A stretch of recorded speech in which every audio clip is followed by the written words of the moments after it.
So hi, good afternoon everyone. Thanks for visiting my talk, which is not an everyday talk for a conference like this. But like you saw, I'm a .NET developer, .NET architect, and I obviously want to have some fun. So that's why I'm talking about quantum computing. This talk was created by me and my dear colleague, Robin. He couldn't be here today, but that doesn't matter. If after the session you've come to talk to me and you still have some urgent questions, you can just contact him about those so that I don't have to answer that questions. Maybe a first question. So I am a .NET developer. I guess you guys are also .NET developers or developers of any other languages. Can you raise hands? Who of you is a developer? That was an easy question. Next question. Who of you is a mathematician? Damn it, one guy. Who is a physicist? Also, very nice. Okay, so you can challenge the things that I'm talking about right now. So I want to do a deep dive into quantum computing for computer scientists. So we are computer scientists. What do we need to know about quantum computing? Why am I presenting this talk? As I said before, I just like to have some fun. As a human, I'd like to experiment. When I see something new, I grab a stick, start poking at it to see what it does. That's exactly what I did for quantum computing. But as a software engineer, of course, I would like to learn new technologies, new technical stuff. And as a teacher, I'd like to teach and get people enthusiastic about certain subjects. What is here for you today? Well, hopefully you will be able to explain why quantum computing actually matters after my session. You should be able to study more about quantum computing if that interests you. You should understand the basic about quantum computing. You should be able to run quantum algorithms using IBM Q Experience and Microsoft Qsharp, because those tools I will show you. Maybe you will be able to decipher already existing quantum algorithms. Maybe they're sometimes a bit difficult, so that's why I put it in orange. Then you're not going to use quantum computing tomorrow. Maybe you're going to play around with algorithms using the tools that I will present to you, but you will not use it tomorrow because we're not there yet. Will we use it in the next decade? Maybe. We'll see what happens. So my agenda for you today is I'm going to talk first on why do we need quantum computing, why would we use that. I'm going to make a comparison between classical computing and quantum computing. I will talk about quantum superposition and entanglement, which are concepts from the quantum physics. I do a comparison between a bit and a qubit or a quantum bit. I will demo IBM Q Experience to simulate and even run quantum algorithms on an actual quantum computer. And I will show you Qsharp from Microsoft, which is purely to simulate quantum algorithms. So first, why quantum computing? Well, we use classical computers today, and the Moore's law has its physical limits. So we keep making our transistors smaller and smaller to make our CPUs more powerful, but there's a limit to that. So we need another kind of computing to be able to create faster computers. Also, a lot of things that we write algorithms for are actually things that simulate our world. When we search for medication, for example, we have to run simulations on how the medication will react on humans, on proteins, for example. That is very hard to do on a classical computer because the world we live in is quantum by nature, so it would be easier to simulate a quantum world using an actual quantum computer. So that's why we should look into quantum computing. A thing that is easy to comprehend for everyone is we should use quantum computing because certain problems, certain algorithms, they have a rather big complexity. If you look at time complexities of algorithms, there are some algorithms that have an exponential time complexity. And on a classical computer, that becomes very, very difficult. With a quantum computer, we're going to try to solve these issues. I will explain later how we will do that. But first, a little bit an example of the range of exponential problems. For example, if you take a piece of paper, just a regular piece of paper, which is about 0.1 millimeter in thickness, and you fold it 42 times in total, you can calculate that, it will reach a thickness from the Earth to the Moon. It sounds weird because 42 is just a low number, but folding a piece of paper 42 times will have a thickness of 500,000 kilometers from here to the Moon. So that's crazy. And that's the reason why classical computers are having such a hard time with some algorithms if they have an exponential time complexity. Another great story about this is actually a legend from India. There was a guy and a king or something. It's not a king in India, whatever it's called different, but let's say a king. And they wanted to play a chess game. And the guy was just a regular farmer, and he decided, okay, let's bet some grain or some rice on whoever wins. And he told the king, okay, if I win the game, you will give me 1 piece of rice for the first square of the board, 2 pieces of rice for the second square, 4 pieces of rice for the third square, and you keep on doing that for all the 64 squares. And the king was, oh, a little bit of rice, no issue. But after the game was actually won by the farmer, the king knew that he made a wrong decision, because if you would keep on doing that, you have a mountain the size of Mount Everest of rice. And it's only 64 squares. So again, complexity of this becomes very large very quickly. So if you look at classical computers versus quantum computers, what could we do? For example, security. The complexity of an algorithm is actually something we use in public-private key encryption. Very basically explained, public-private key encryption uses a very large number, which is actually 2 prime numbers together. And it's very hard to make the big number back into its original 2 prime numbers. A classical computer can do that, but it will take him thousands of years to do that. And that's why the encryption works. If we would be able to create an algorithm on a quantum computer that can factorize that number back into its original prime numbers, we're screwed, basically. Then, of course, quantum has a solution for that. For example, quantum key distribution uses quantum entanglement in order to share synchronous encryption between 2 people. I will explain that later. So in the classical world, we have a solution for encryption, but in the quantum world, we can break that encryption and we can find something new. Another example would be artificial intelligence. Again, artificial intelligence, we try to make a computer do something that we do with our mind. We think about that. But our mind is nature-based. It's quantum physics by default. So why don't we create something on a quantum computer that does exactly the same thing? And then we can have an actual intelligence with the same speed as our brain could do. Probably not in the next 10 years, however. But yeah, artificial intelligence needs to make decisions based on a whole set of data, a large set of data. And with quantum computers, we can more quickly look at all of the parameters and make a decision based on that. The last one I already talked about this is drug development.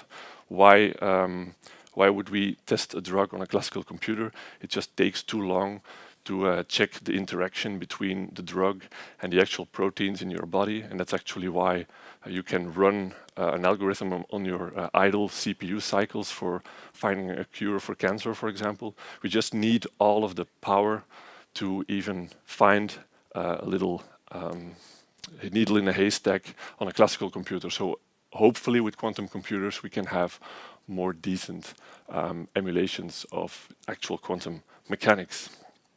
All right, most important question, can a quantum computer run Crysis?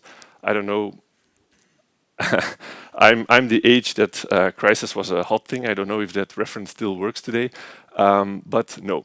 A quantum computer will probably only run specific quantum algorithms, and we will still need to use quantum computers to run games and other stuff.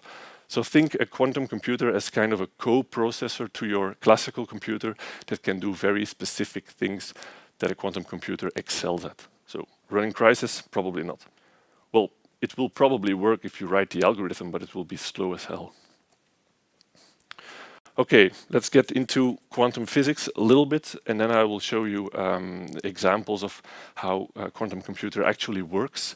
There's two important things I want to talk about in quantum physics that we are going to use in the demos today, and that's superposition and entanglement. So quantum physics describes these things, and we can use these phenomena to our advantage and to create better algorithms or faster algorithms. First, superposition. Actually, when you look at very small particles, they have certain properties, and some of these properties can be in multiple states.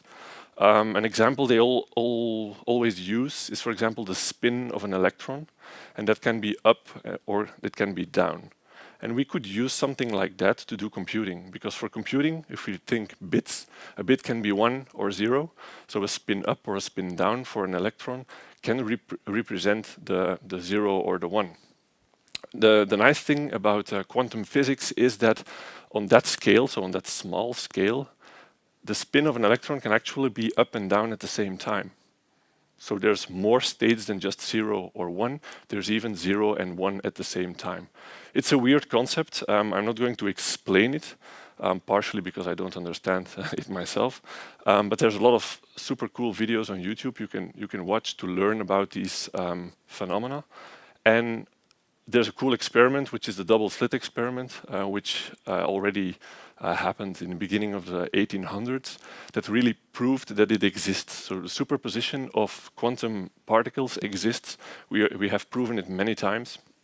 We just don't really understand how that works. And it only works on a quantum scale, so very small scale. So if you look at the chair in front of you, it's like that, and it's not upside down at the same time because the scale is too large. So it only works on a very small scale. The second thing we're going to use today is entanglement. It seems that certain quantum particles can be entangled, which means they're somehow linked together. And if one particle has a specific state, the other particle has the same state. And it doesn't matter if the particles are close together or even very far apart, they will share that state somehow. Scientists still don't know how that works. They have a few ideas about that, but they couldn't prove how that actually works. And the Chinese, a few years ago, did an experiment from space. They have something flying around the Earth, and they were using photons. So photons is an elementary particle for light, and they split a photon in half. So you get 2 photons with half the energy, and those can be entangled. And when they are entangled, they shot using a laser 1 photon to a laboratory in China, and then another one to one in Austria. And then they proved that if they observed either particle, the other particle had the exact same state. And this is actually the basis for quantum key distribution. So if you have a password, for example, and you want to give 2 people your password, this is a way we should be able to do that, because we send the password to one guy or the other passport to the other guy, not the password itself, but the quantum objects that represent the password. And then when you look at them, they will have the same state. It doesn't matter where they are. It's also proven that it's quicker than the speed of light, so there's no communication because that can't happen quicker than the speed of light. So that's really the reason why they still don't know how this works. But again, the last few years it's been proven on many occasions that it works, and now we just need to find how that actually works. To get back to superposition, this actually only works when you're not observing the particles. So when a particle is, for example, when an electron has a spin up and spin down at the same time, you cannot look at it. From the moment you look at it, it collapses to either up or down, which is weird. It's actually a nice example of that is a USB slot on your computer. If you want to plug in something in your computer, it doesn't work, so you turn it around, doesn't work, still, turn it around again, doesn't work. You try it 3 to 4 times, and then you look at it. And then when you look at it, it fits. So that's quantum computing or quantum physics for you. So the superposition is exactly that. So if we look at computing instead of physics, everyone knows that bits can be 0 or 1, and we want to do the same thing with a quantum computer, but then extend that to a qubit to be able to be 0 and 1 at the same time. It's cool, but then again, what could we use that for? First of all, I'm going to use a different notation for the 0 and the 1 in order to explain to you some of the examples. So everyone agrees the left-hand side is 0, the right-hand side is 1. And this is another representation for that. Because for classical computing, bits that are 1 and 0, it's very easy in your mind to do operations on that. If you do a negation on a 1, you know it's a 0. If you do a negation on a 0, you know it's a 1. You don't have to write that down. But if we look at quantum algorithms and quantum gates, it becomes more complex to do it out of the top of your head. So that's why I'm going to use a matrix representation. So the left matrix is actually the notation for a 0, and the right matrix is the notation for a 1. It's very simple. The 1 is at index 0 for the left-hand side, so that's 0. And on the right-hand side, the 1 is at index 1, so that's a 1. Very easy. Okay. There is 4 operations that you could do on a regular bit. Everyone knows this. There is identity, just keep the same value. 0 is 0 and 1 is 1. And that you could write that in a simple formula. And I'm showing you these formulas just to get you acquainted with how we do this in quantum. So an identity matrix on the left-hand side times the 0 bit becomes a 1 bit. So that's, sorry. That's what I'm talking about. Then the negation, it uses the reverse identity matrix. So if you do this one multiplied by this one, you get the other one. So that's negation for you. Then there's constant 0 and constant 1. So constant 0 is like an interrupted circuit. So whatever you send in, a 0 will always come out, and then constant 1 is the other way around. It's there's always 1 coming out. So these are actually 4 operations that you could do on 1 bit. And the reason I'm showing you this is because later I'm going to show you operations you could do on 1 qubit, which is something different. If we look at qubits, so there's a slightly different notation. A classical bit 0 will actually be written as the quantum state 0 like this. So it's like a vertical line, 0, and then it's a mathematical sign. It's not greater than, it's a little bit different. But this is the 0 state for a qubit. For 1, it's the same, but then with a 1. And now the interesting part, if you put a quantum bit or a qubit in superposition, it's going to be 1 and 0 at the same time. Or actually, it's going to be either 1 or either 0 if you observe it with a probability of alpha being 0 or beta being 1. So a perfect superposition will be 50% 0 and 50% 1. Which means if you look at it, it's either going to be 0 or it's going to be 1, but it's 50-50.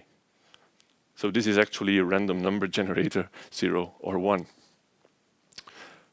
Very important to know is that these values, alpha and beta, in this formula, it states that alpha squared and beta squared should be equal to 1. Again, we need that if we want to do calculations for our algorithms to know that those values always need to be 1. Then to make things more complex, alpha and beta are not regular numbers, they're complex numbers, so AI plus B. So that becomes very interesting. On a classical computer, when you have 1 bit, you have either 0 or 1. On a quantum computer, when you have a quantum state which is in superposition, you have actually 2 values. And those 2 values are complex numbers. So that's a lot more information you could store in a single qubit than you could do in a regular classical bit. And then things become even more interesting. If you go to a system with 2 qubits, and you look at the shared state for those 2 qubits, there's even 4 numbers, alpha, beta, gamma, delta. So now, for 1 qubit, 2 values. 2 qubits, 4 values. 3 qubits, 8 values. And now you can see we can store exponentially more data or more state into every qubit we add than we could with a classical computer. So the more qubits we add to a system, the exponentially more things we could do. And this could probably solve our exponential problems with certain algorithms. If an algorithm gets exponentially more complex, well, with qubits, we can store exponentially more data. This is a representation for the qubit, just to give you an idea. Because the two values of the qubit state in superposition are complex numbers, you could see that as a vector in a three-dimensional sphere. Why a complex number is actually a complex number is just a vector in a two-dimensional space. If you combine those two values, you have a vector in three-dimensional space. On the top of this sphere, and actually this sphere is called a block sphere, there's the state 0. So if your vector points straight up, your qubit is in 0 state. And if it points straight down, it's in 1 state. But if your vector is somewhere on this plane, it's actually in superposition, because it's halfway between 0 and 1. So this is a graphical representation of the state of a single qubit, which makes it hopefully more relaxed on your brain to know what the data that is stored inside of a qubit looks like. Because I don't want anyone to run out of the room with bleeding ears, I have a simplified version of this. I found this online. And we are going to use this simplified version to look at some algorithms. So again, it looks the same like the block sphere, but now it's two-dimensional, and it contains the value of a single qubit, or the state of a single qubit. So on the top, there's the 1 vector. On the right, there's a 0. And then on the bottom, there's also the 1, because the minus sign actually doesn't matter, because the formula was alpha and beta. It should be alpha squared plus beta squared should be equals 1. So minus 1 squared is 1, so it doesn't matter. So actually this representation is the top is the chance or the probability that that qubit will collapse to 0, and then the bottom one is the probability of that qubit collapsing to 1. So this is of course the 1 state, because it's a 100% chance it will collapse to 1. Then there's the other 4, and this is the perfect superposition, so 50-50. It's a weird number, but again, it's caused by the squared formula, because 1 over square root of 2 squared is 1/2. And 1/2 plus 1/2 is actually 50% chance it collapses to 0, and 50% chance it collapses to 1. So this is superposition. So why this circle? Because there are some gates or operations that we can do in a quantum algorithm on a qubit. And the first one that I want to show you is the X gate, or the bit flip gate. And this is the simplest, because we know this, it's like negation. If you have a 0, it becomes a 1. If you have a 1, it becomes a 0. And if you look at this circle, I've drawn a mirror. And that mirror is exactly what happens if you're on one side of the mirror. Just look at the mirror and then look at the other side. So a 1 becomes a 0 becomes a 1. A 0 becomes a 1 becomes a 0. And then if you look at superposition, a superposition flipped stays a superposition. And that's the basic X operation we can do on a quantum bit. And there's more of these operations. So if I go back to the block sphere, what the X operation actually does, it will rotate this vector around the X-axis. So this is the X-axis. If your vector points up, it's in state 0. And if you wrap it around the X-axis, it becomes 1, or the other way around. If your vector is on this plane and you wrap it around the X, nothing happens. It stays in superposition. The second operation that I want to talk to you about is the Hadamard operation. So Hadamard is putting an item in superposition and getting it back out. Also on the right-hand side, there's always the matrix you could use to do the calculation instead of looking at this. So again, it's a mirror. The 1 into superposition, sorry. The 1 through superposition becomes this one.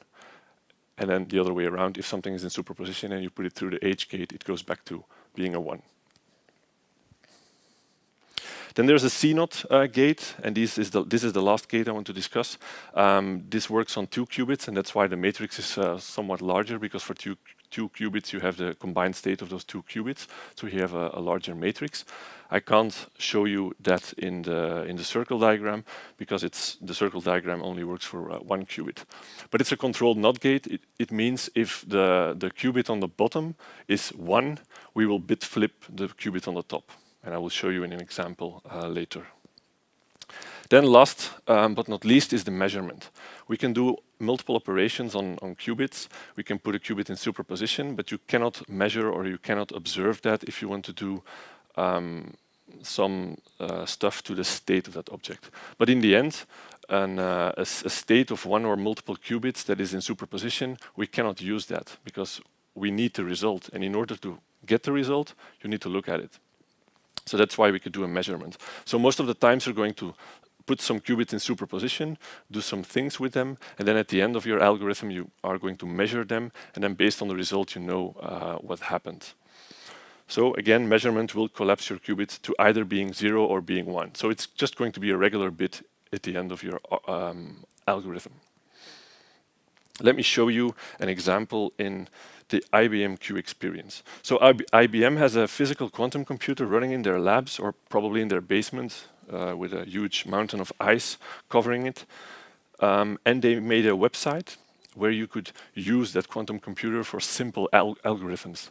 That quantum computer has 5 qubits, so you can use the 5 qubits to do all kinds of things. And you can see on the screen there's 5 horizontal lines.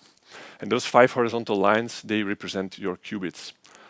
They all start in state 0, and then from left to right is your time axis. So within that time axis, you could do some operations. First one operation, second another operation, as many as you want. And this is a list of all the operations you can use. So we saw the X bit flip and the Hadamard gate, and then here the controlled NOT gate. So if I would, for example, put 1 qubit in superposition by making it go through the Hadamard gate, and I would then measure it, what would the value be?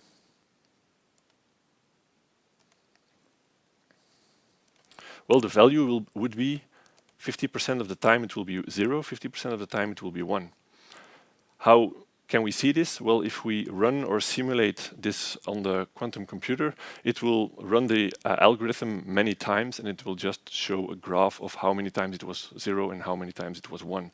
So if I do this and I press simulate, because that will work quicker, if you press run, it will be run on an actual quantum computer, and it will take a few hours because there's a line, there's other people in front of you that are also running algorithms. So I'm just showing you the simulated version, hopefully. Looks like it's not going to do it. So the quantum computer that IBM is working on is actually one that needs to be cooled down to almost absolute 0 to make it stable enough to run the actual algorithms. And it uses microwaves to do the actual operations on the electron level. Let me try that once more.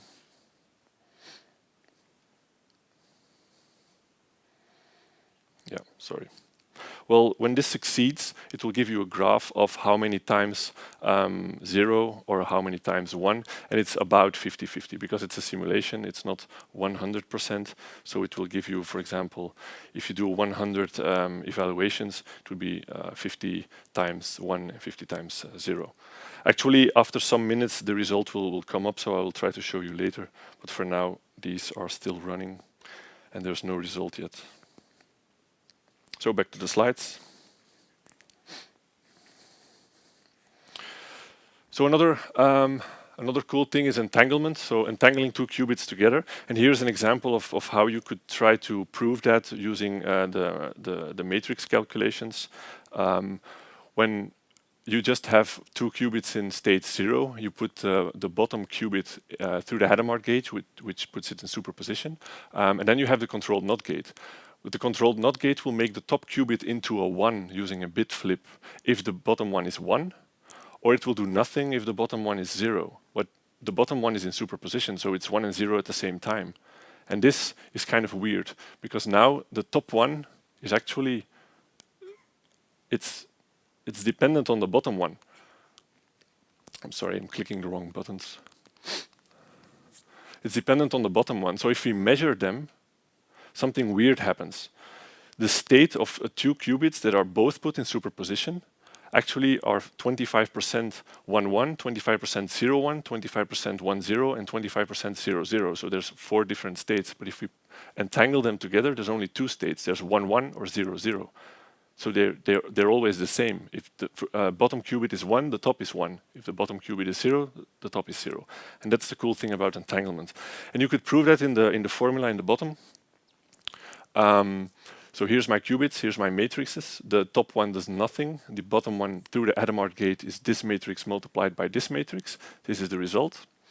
Then, because we have to combine the 2 qubits into one single state, we have to do a tensor product of those 2 qubit states. So this and the tensor product with this becomes this one.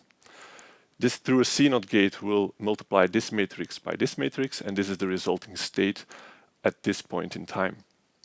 Now this is interesting, because in order to measure those 2 qubits, we need to separate the states again to measure each qubit separately.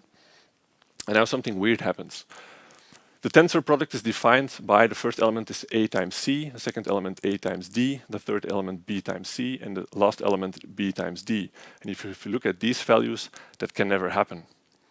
Because A times D should be 0 and B times C should be 0, which means either A, D, B, or C is 0. But then if you look at these, the top and the bottom one, A times C should be 1 over square root of 2, and B times D should be 1 over square root of 2. But if either B, D, A, or C is 0, this can never happen. So this is then the mathematical proof that the 2 qubits are entangled, because you cannot split the quantum state anymore. Let me show you then an example in something different, which is Microsoft Qsharp. So Microsoft Qsharp does the same thing as IBM Q Experience. You can create a quantum algorithm, but you could do it in code. Actually, in IBM, you could also do it in code, but you have the graphical user interface to make it more easy on the eyes. The Microsoft product is just a simulation that's running on your computer, so you also have a limited amount of qubits you could use, and that amount of qubits is dependent on how much memory your CPU has. Because these complex vector states need to be stored inside the memory of your computer, every qubit you add to your system will have an increase, an exponential increase in memory usage. Every qubit will have a very large increase. So you could install the quantum development kit and create Qsharp applications, which are actually a combination of C# and Qsharp. C# is a console application that will run your algorithm, and then the Qsharp part is your actual quantum algorithm. So if I try the same thing as I did before in the Q Experience, I could write a quantum operation. I'm very quickly going to do this for you. So this is my demo. Think of the quantum operation, think of it as a method with a return type. The return type will be the result of the bit. I'm just going to use 0 or 1, which is a Boolean. Like that. I'm going to need a result, which I'm just going to set to false, and I'm going to return this result. This result will be true or false depending on what the state of the qubit is after measurement. In order to have a qubit ready in Qsharp, you need to do the using statement. I'm going to call this registry, and I'm going to ask my system for 1 qubit. It's a weird notation, but it just says, okay, qubit 1 actually means give me 1 qubit in the registry. So now I have a registry with 1 qubit that I can use. Then I'm going to define the qubit itself, and I'm going to say, okay, from the registry, give me the first qubit. There's only 1 inside of the registry, so index 0 will give me the first one. And now I can pass that through the Hadamard gate, for example, to put it in superposition. So again, it's like a function in Qsharp. So H, open this one, put the Q inside, will cause the qubit to be in superposition. And then I can measure the qubit. If it's in superposition, I can measure it. It will collapse to 0 or 1. So I'm going to do B for bit, Q for qubit, equals the measurement of my qubit. And then I can do something like set my result based on the fact if that bit equals 1 or 0. It's a bit weird. A bit in Qsharp is actually of type result, not of type Boolean, and then a result has two values, 1 or 0, like this. So my Boolean equals true if my bit equals 1. For some weird reason, Qsharp very much likes you to have your qubits always in state 0 when your algorithm is done. So I need to check if my bit equals 1, which means that my qubit is in state 1. I have to bit flip it to make it back into state 0. So X for my qubit will make it back into state 0. And then in your C# part, you can run this algorithm. So you just say my result equals the name of your operation. You run it using the quantum simulator object that they made for you. You have to compile everything to make sure that you don't have compile errors.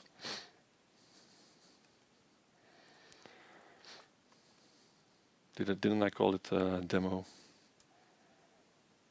I did. Doesn't matter. This should be results. And then you can print that to the console, for example. Console, right line, results.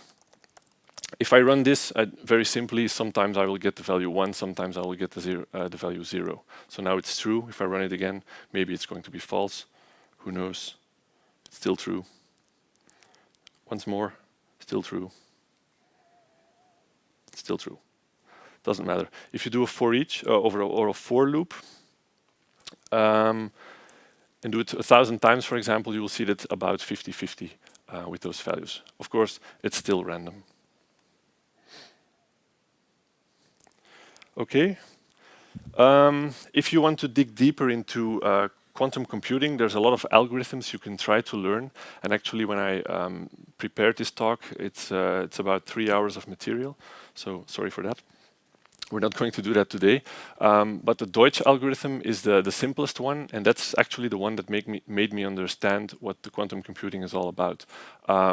Actually, the Deutsch algorithm is based on the question, is there a specific algorithm where a quantum computer can be quicker than a classical computer? And it shows you a specific algorithm on a classical computer which needs 2 operations, and then on a quantum computer only needing 1 operation to do the same thing. And this is a deterministic algorithm, which means it's always giving you the correct value, and it's mind-blowing if you look at the details. If you would download my slides and look at the following slides, there's a whole mathematical proof on that algorithm. So if you like this kind of stuff, I suggest you take a look. Then there's some other algorithms, which is, for example, the Deutsch-Jossa algorithm. It's the same algorithm, but here we actually look at, with the Deutsch algorithm, we actually look at 1 bit, and then we do the algorithm on a classical and a quantum computer. But with the Deutsch-Jossa algorithm, we can do it on multiple bits, so on n bits. So the problem scale becomes larger, but we still can solve that problem. It's also deterministic. Then some more interesting algorithms, for example, Grover's algorithm is an algorithm that's kind of like searching in an array. So if you have a large array with data and you want to find one specific item in that array, with a classical computer you have to look at each entry, from the first one to the last one. So it will, if the array has n items, it will take you n operations to look at all of those values. On a quantum computer, however, we could do that faster, and it's the square root of n, the time complexity. So we don't have to look at all of the values, but it is probabilistic, which means it's maybe 90% sure that the value is over there, in that spot. So that's the basis of quantum computing. we actually need a combination of a classical algorithm and a quantum algorithm, because the quantum algorithm will tell us, okay, maybe the 16 item has the most probability of containing your item. So then just write a classical algorithm that just looks at that item. And if it's the wrong one, run your quantum algorithm again. And in the end result, it will be quicker than on a classical computer, because the time complexity should be square root of n instead of n. Then there's the last one, there's Shor's algorithm, and this is the important one. It's the prime factorization of large integers. So if you have a large integer, you can factorize that in its original prime number. So the algorithm exists and it works. We just don't have powerful enough quantum computers to actually run them on large integers. And I wrote it down very small. It happened in 2012. We could factorize 143 with using 4 qubits. So yay! And in 2014, they did the same algorithm on 56,153. So we're not there yet, but it's working. The main problem with quantum computer today is the physical implementation of the quantum computer. We need to have those qubits stable enough to contain the quantum states. But the problem with that is quantum decoherence. So it will just fail, and we need more qubits than the one that we could use just for error correction. So that's the main problem today. And with that, I'm at the end of my presentation, so we could have some questions.